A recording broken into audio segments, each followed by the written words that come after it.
नमस्कार दोस्तों, स्वागत है आपका अपने ही चैनल दीवा एक शक्ति में।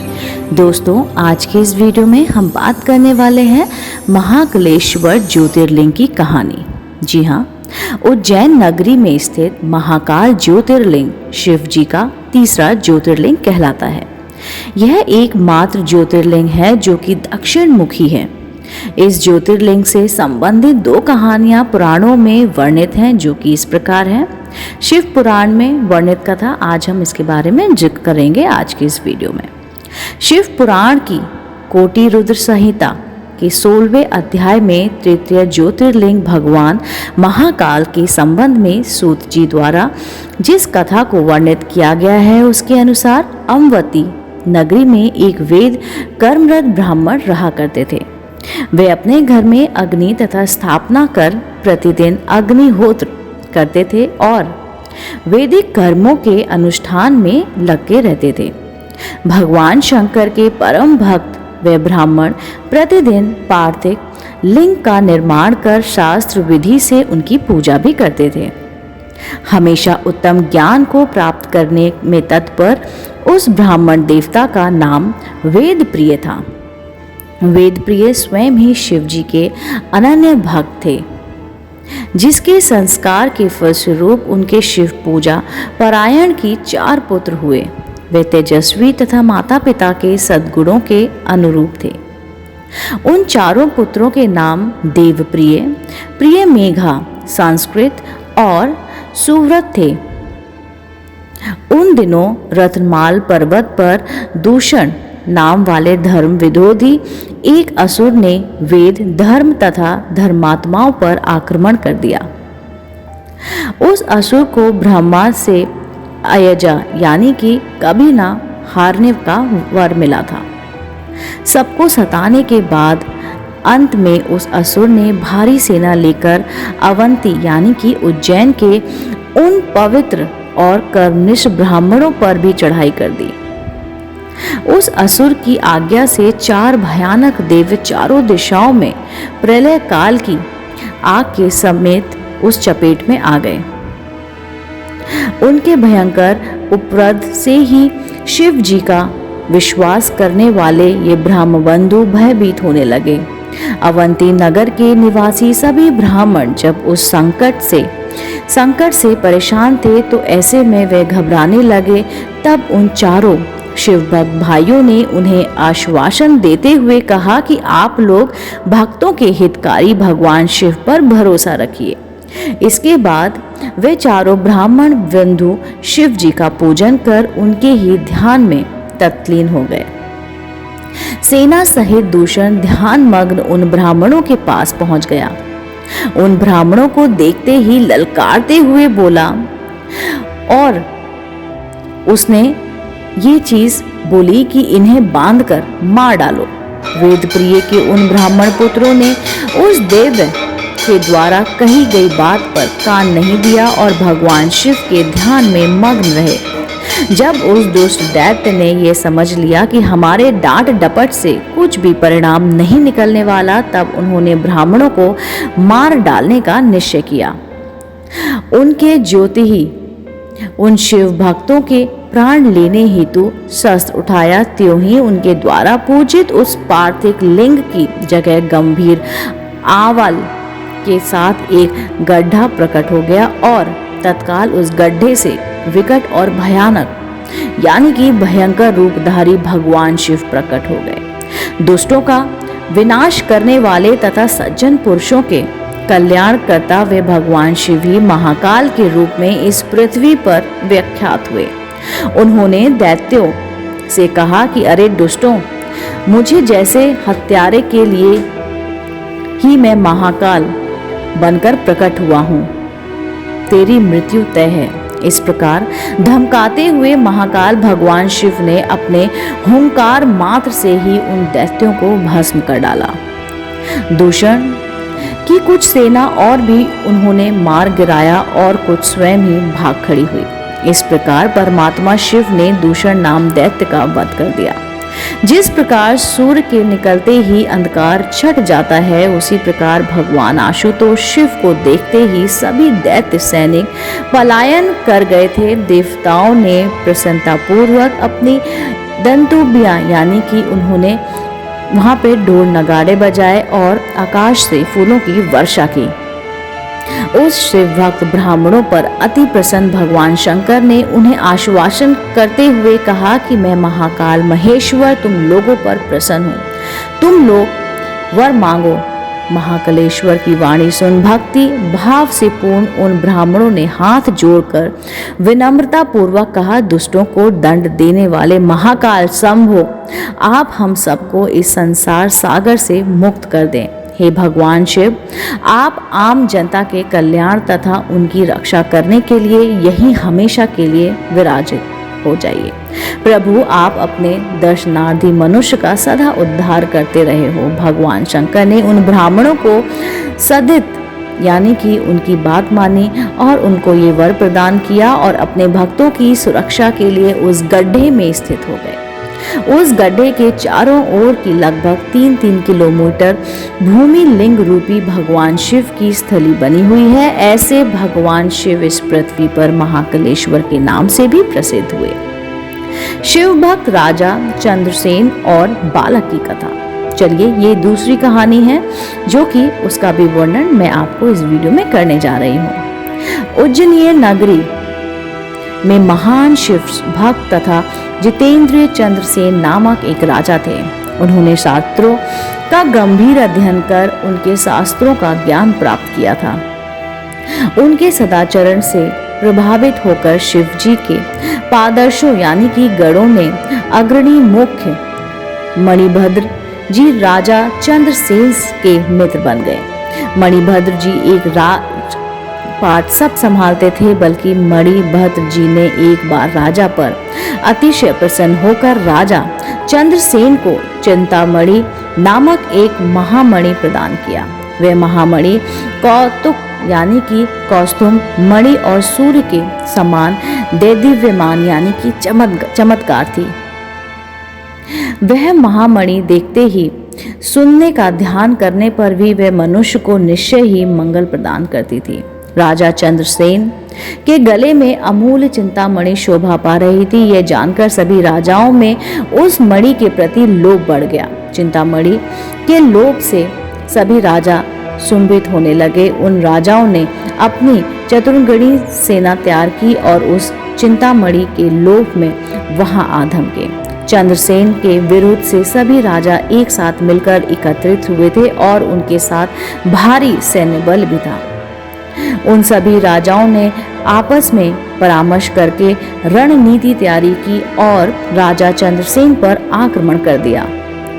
सैनिकों सहित उन राजाओं के चारों ओर से उज्जैनीय के घरों यानी कि घरों पर उन्होंने थापा बोल दिया और चारों द्वारों से उन्हें घेर लिया।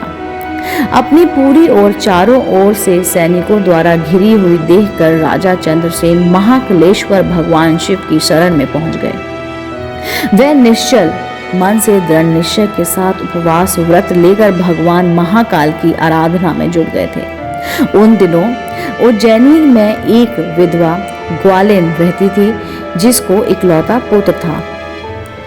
वह इस नगरी में बहुत दिनों से रह रही थी। वह अपने उन 5 वर्ष के बालक को लेकर महाकालेश्वर का दर्शन करने हेतु गई थी।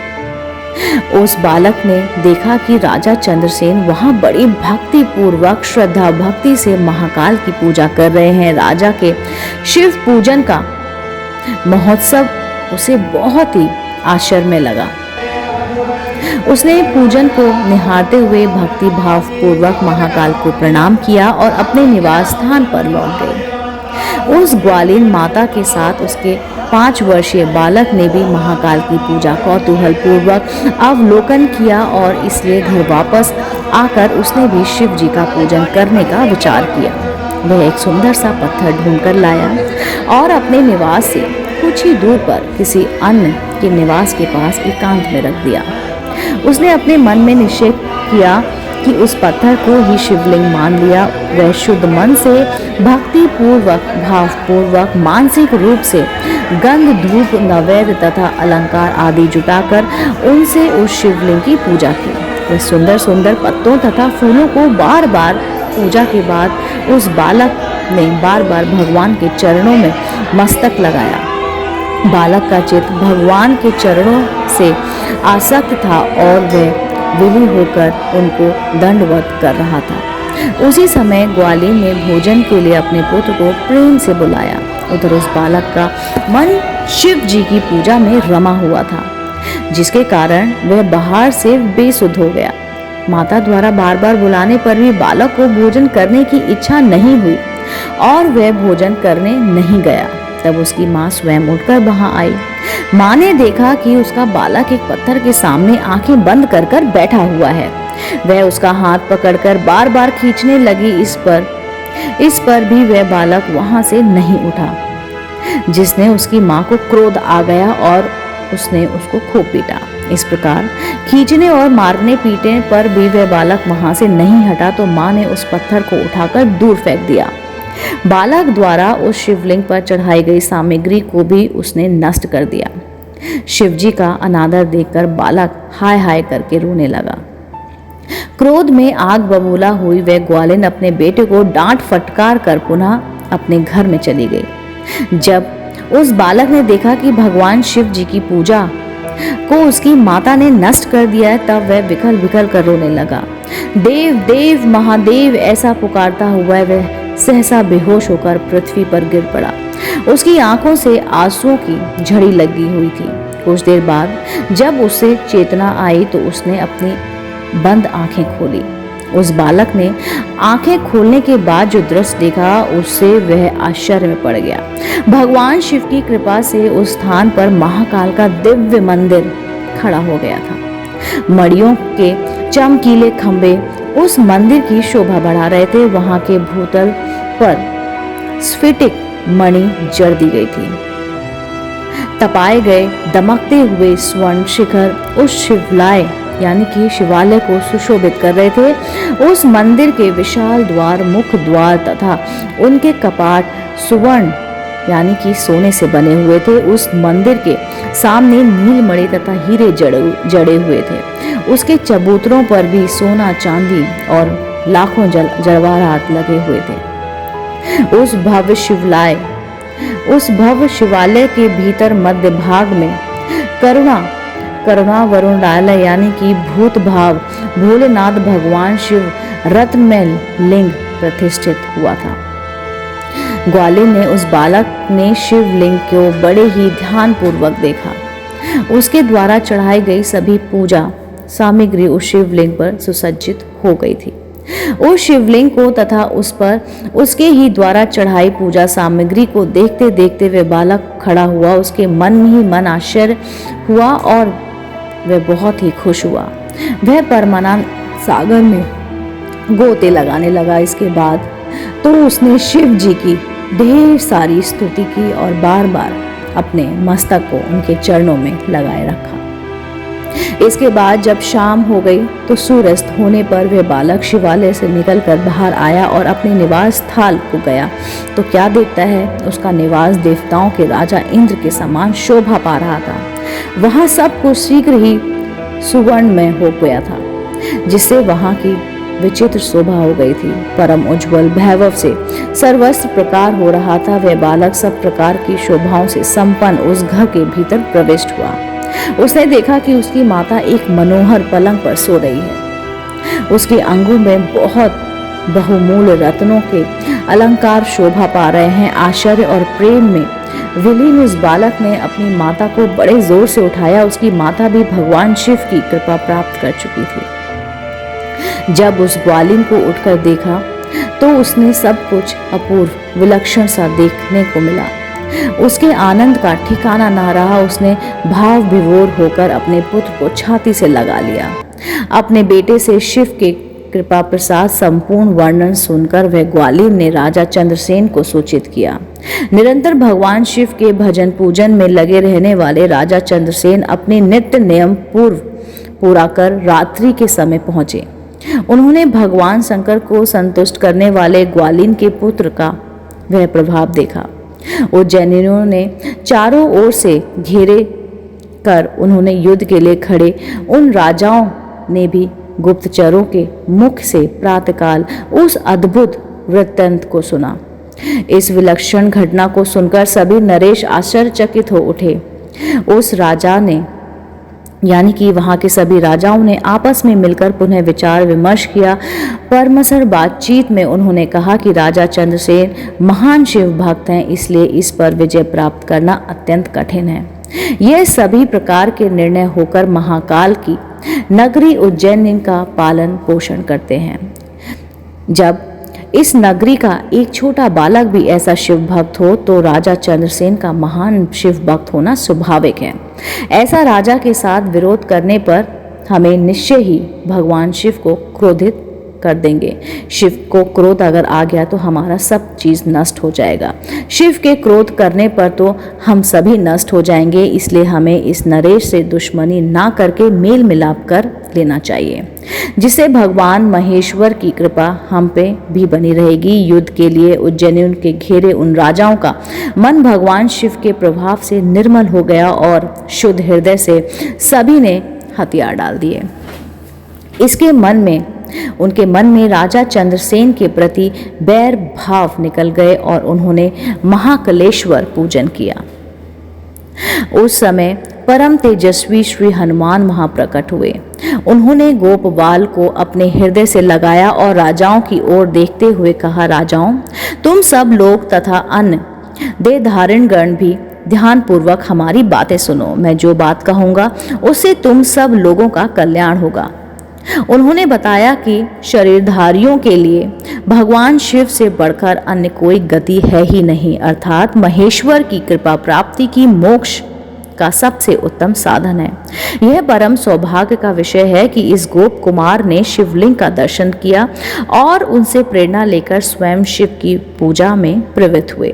यह बालक किसी भी प्रकार का लौकिक अथवा वैदिक मंत्र नहीं जानता है, किंतु इसके बिना मंत्र का प्रयोग किए ही अपनी भक्ति निष्ठा के द्वारा भगवान शिव की आराधना की और उन्हें प्राप्त भी किया। यह बालक अब गोप वंश की कीर्ति को बढ़ाने वाला तथा उत्तम शिव भक्त हो गया है। भगवान शिव की कृपा से ही इस लोक के संपूर्ण भोगों का उपभोग करेगा और अंत में मोक्ष को प्राप्त कर लेगा।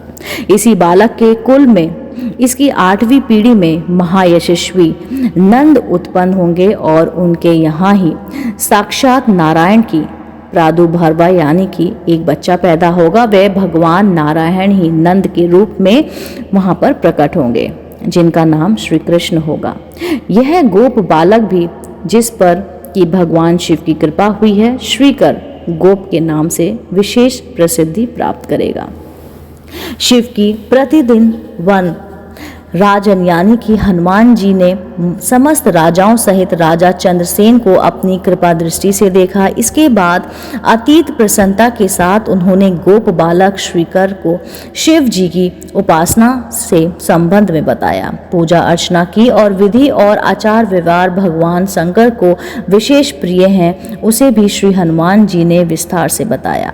अपना कार्य पूरा करने के बाद वे समस्त भूपाल तथा राजा चंद्रसेन से और गोप बालक श्रीकर से विदा लेकर वहीं पर तत्काल अर्ध ध्यान हो गए। राजा चंद्रसेन की आज्ञा प्राप्त कर सभी नरेश यानी कि सभी राजा भी अपने अपने राजधानियों को वापस लौट गए। कहा जाता है कि भगवान महाकाल तब से ही उज्जैनियों में स्वयं विराजमान है। हमारे प्राचीन ग्रंथों में महाकाल की असीम महिमा का वर्णन मिलता है।